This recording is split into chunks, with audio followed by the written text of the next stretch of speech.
Hello, hello, Tyler Bryden here. Hope you had a great weekend. One of the first good weekends filled with sun here in Toronto area, Port Credit, and had a great one. I'm a little red today, but feeling good. And one of the things that emerged to me, a concept that was introduced by a friend, Stephen Taylor, thank you for introducing it, but also, was this idea of Sunday Scaries. And this is something that until that term had been shared by Stephen, I hadn't really heard of it, but yet I had this existential dread almost every Sunday for years and years. I think since starting the first company I started in 2015, and it would just be this return to work on Monday and just this load of stress that would build up. And I think sometimes that because I was running a company, so much sort of volatility throughout the entire time, and also just this open path of like you choosing what you're going to do. So, and maybe this is different, and if you have this experience, I'd love to hear your perspective. But it's almost like when you know exactly what what you're going into work for, that there's going to be these tasks assigned to you, or you're maybe into a specific like function within a company. Maybe some of that abstractness is narrowed down a little bit and reduces that. I don't know. I've never been that person. Just maybe a thought around, because I sometimes go into a week and it's like this open field, and it feels like there's so much possible that could be done. And yet, and with that possibility becomes sort of that stress of which ones to choose, which ones to prioritize. And then you have to work through these sort of paradigms of, okay, how do I filter down all the possible options that I could do, every activity that I could do this week to work towards the most high impact ones. And so, this is a really fascinating topic to me. I've, worked and looked at, mental health and well-being, but also just productivity and how can you be at your best performance during work for a long time, and something that I'm trying to figure out. And I think the other piece there is like, we are in this culture where work is rewarded, strive for. And so a lot of times I would actually, on Sundays, I would do work, try to get ahead of a bunch of emails and stuff.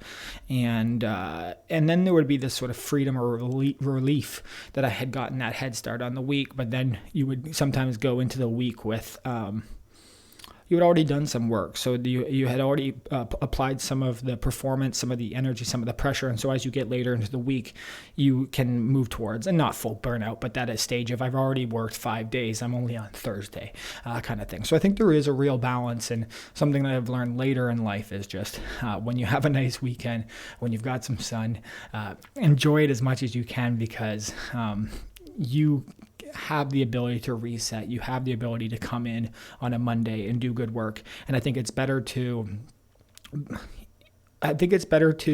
have not brought that stress to yourself on a Sunday and come in with a good mindset that you've enjoyed the weekend, and then you can come in and start to tackle these things. And just to add on one last note for this, I think the other piece that can happen sometimes is on a weekend or whatever. And like, again, I have a great partner. I have a dog.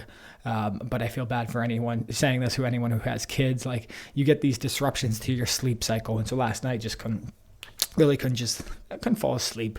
And in the past I had this historical, oh no, that's too bad. Now I'm going to let that bleed in. And now this sleep schedule that is not ideal is the one that is now going to take over. So if I couldn't fall asleep, and last night I fell asleep still at 1:30 or whatever, it's not so bad. But like, if I fell asleep at 2 or 3, the rest of the week I'm also doing that. And that means that I'm either and so there's two things: I'm reducing my sleep, or I'm sleeping in, and that cycle then continues. And I think the realization that I've had here, and I think it connects with this idea of sort of the Sunday Scaries, is that you need to make that sort of short-term sacrifice and take care of yourself to then reset, to reduce that anxiety, reduce that, and get back into the schedule that is conducive to your optimal health, your optimal performance, your optimal well-being. And so I'm here. I I'm okay. Had the shower, had some moisturizer, but had to do that push today, get up early, work out, cold shower, make sure that those things are taken care of, even though I couldn't quite have the sleep, because I don't want this to bleed into the rest of the week. And when you're running a company, doesn't matter what role you're in, you have responsibilities, you want to be at your best. And so sometimes those sort of short-term sacrifices are made. So I just a couple things just to start the week related to, I guess, the time of the week and where it's at. And I'm going to do some more research into the Sunday Scaries and why this is. But it's a well-known sort of thing within culture, in surveys and so, I mean, I don't think Sunday Scaries is the scientific term, but it's definitely some anxiety that comes as people return to work for the week. And I think very different on the situation that they're having, what you're doing at work, the excitement level, everything. But it definitely does seem to be a commonality between people. So if you're feeling that, or you had that with you, I'm with you.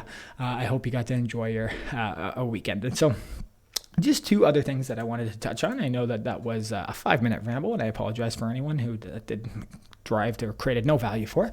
But a couple things more on the tech news side that I'd love to sort of touch on that I think are interesting signs of the time. And one of them is return to work for Apple. And there is now a group, Apple Together, very nice, of people who have then pushed back on this return to work. And so Apple said 3 days a week. Obviously, they spend I don't even know how many billion on this office. And I can imagine how much science was packed into this building to maximize, again, the social cohesion, the group dynamics, the good work, all this wonderful stuff. And so there is this idea that this office isn't so bad, and there's a lot of offices out there in the world that probably aren't that great. And so there is definitely people who have this sort of resentment towards people who are in the tech space, who are complaining about working at one of the world's nicest office in the world.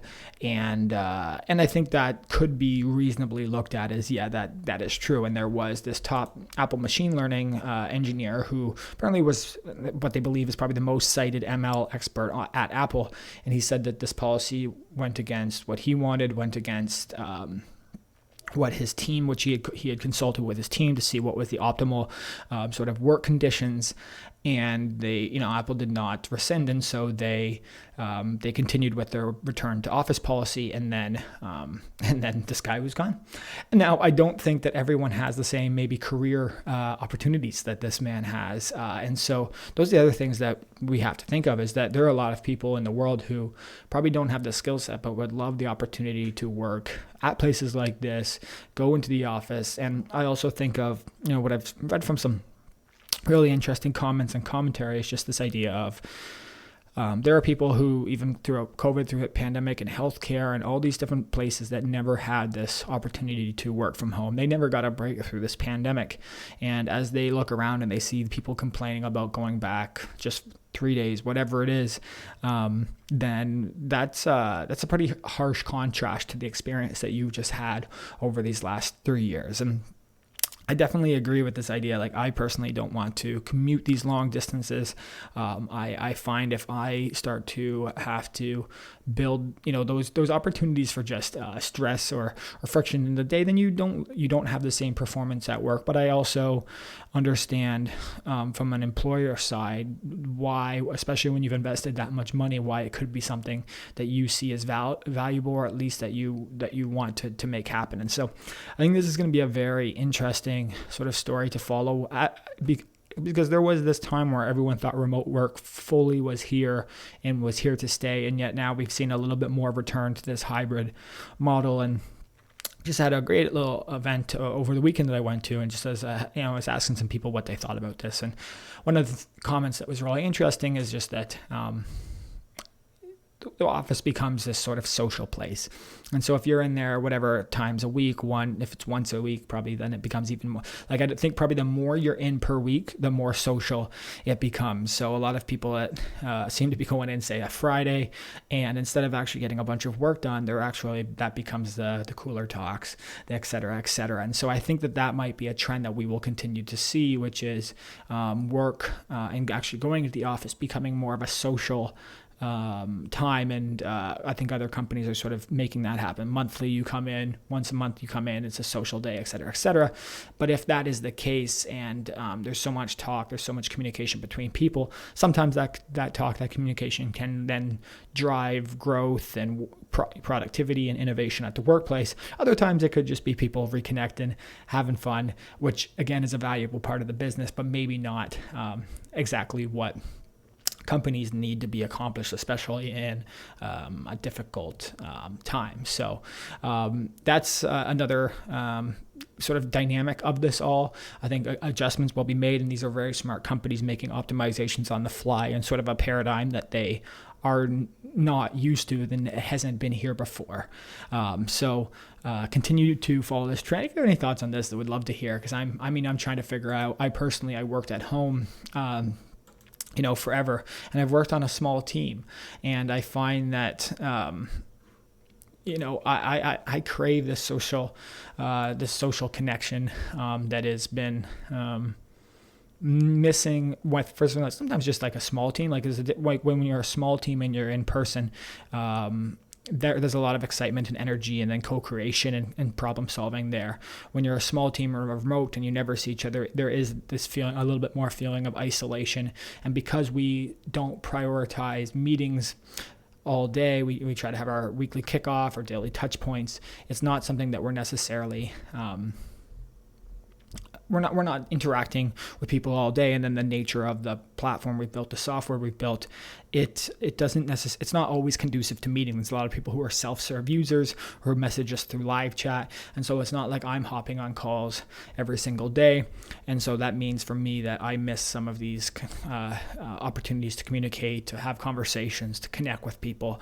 And so outside of my own work right now, I look for events, for communities, and that's something I hope to share a little bit more here, as especially obviously localized to Toronto, Greater Toronto area, but as these things return to, as life has returned a little bit to normal and events start to happen again, hoping to help anyone looking for communities, looking for those conversations by doing some investigation, finding some of those myself. And I've been lucky to find some of those communities already, because that's part of my desire and not necessarily fulfilled directly in my company as a small team with self-serve SaaS software. So that's a little bit to start the week off. We had some talk about Sunday Scaries. I hope that you got through yours. I hope you're having a great start to the week. Take care of yourself when you're ready to go. Talked about just sort of, again, with that, resetting the schedule, making sure that you are, if you get that disruption, whether for me, sometimes it's just can't fall asleep at night or too early, ever wake up or whatever it is, that you sort of push through in that first one, maybe make a short-term sacrifice to keep that schedule the way that you want and continue the performance, the productivity, the well-being. And then lastly, just sort of an interesting piece here on Apple returning to the work, some of the revolt around that, a group that that has come together, and then also sort of the feedback or the response from the larger world. Some who have privileges to work and have the skill set that allows them to work from home and do that, and then other people who don't necessarily have that, and how they're feeling about people having these experiences or pushing back against returning to the office. So that's it for this first video of the week here. Appreciate you tuning in as always. If you're on YouTube, like and subscribe. Anyways, thank you very much. Tyler Bryden here. Have a great week. Bye-bye.